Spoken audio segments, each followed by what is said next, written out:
Hi, in this video I will show you how to use any of my tickets bot.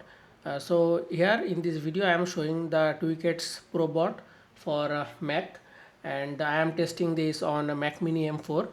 So you can use this bot on any Apple Silicon Mac. It can be Mac Mini, it can be MacBook Pro, MacBook Air, anything.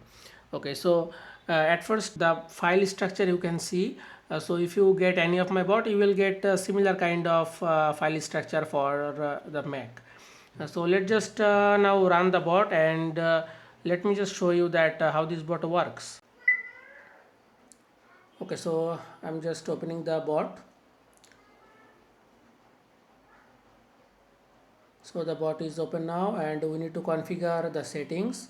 I'm enabling the monitor stream page and adding here the name of the event, and all things looks good. Let's just check the specific Chrome browser, as we are using a older version of Chrome, but we will not use the auto checkout.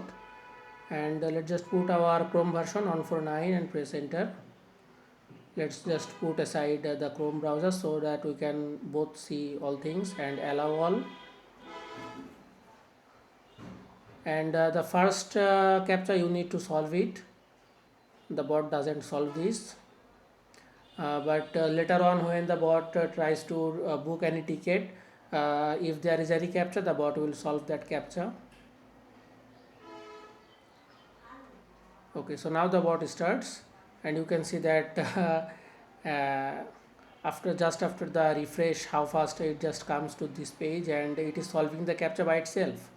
And now it has come to the login page, and it will, if you have configured any notification system like Telegram notification, email notification, or voice alert, then the bot will give you that alert, and you can just log in and buy the ticket now. And make sure to keep the while you are setting the bot, keep the waiting time more than 60 seconds, so that you can just buy the ticket and get enough time. So this is how the bot works, and if you have any other question, you can just ask me and knock me on my Telegram. Thank you.